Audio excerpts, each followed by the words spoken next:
Welcome to ஜோலா kitchen. இன்றைக்கி முருங்கைக்காயில் வடை எப்படி செய்யலாங்கிறத பற்றி இந்த வீடியோவில் பார்ப்போம். இது நாட்டு முருங்கைக்காய் எங்கள் கொல்லையிலேருந்து பறிச்சுட்டு வந்து வச்சுருக்கேன். இது சதையாக இருக்கும், கட்ட கட்ட காயாக தான் இருக்கும், ஆனால் சதையாக இருக்கும்.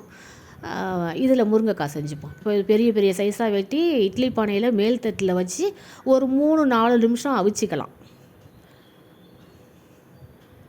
இது சூப்பராக இருக்கும், வாசமாக இந்த வடை சூப்பராக இருக்கும். ஒரு புடி அளவு கடலப்பருப்பு, புடி அளவு துவரம்பருப்பு இதை ஊற வச்சுக்கலாம். ஒரு அரை மணி நேரம் ஊறினா போதும்.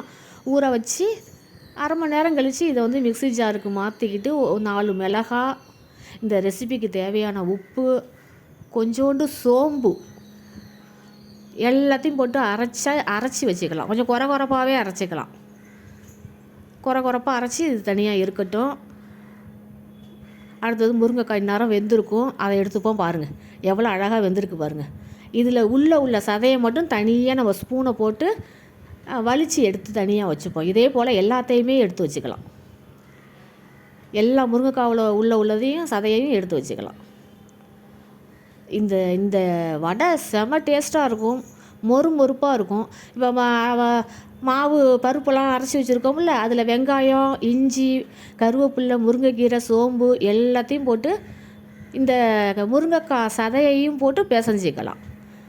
ஏற்கனவே அந்த பருப்பெல்லாம் அரைக்கும் போதே உப்பு சேர்த்தாச்சு. இந்த ரெசிபிக்கு தேவையான உப்பை சேர்த்தாச்சு, அதனால் உப்பு தனியாக சேர்க்க தேவையில்லை. இப்போ மாவு பிசைஞ்சாச்சு. ஒரு மொறுப்புக்காக கொஞ்சோண்டு 1 ஸ்பூன் அரிசி மாவு சேர்த்துக்கிட்டு இது வடை சைஸுக்கு பெருசாக போடாமல் மீடியம் சைஸில் எண்ணெயில் போட்டு பொரித்து எடுத்துக்க வேண்டியது தான். இது பிள்ளைகளுக்கு ஈவினிங் ஸ்நாக்ஸாக நீங்கள் செஞ்சு கொடுக்கலாம். ஆனால் நான் சாம்பாருக்கு சைடிஷாக தான் இதை செஞ்சுருக்கேன். இது செம்மையாக இருக்கும். இந்த வீடியோ உங்களுக்கு பிடிச்சிருந்தா வெந்ததுக்கப்புறம் இதை பாருங்கள் எவ்வளோ அழகாக இருக்குன்னு.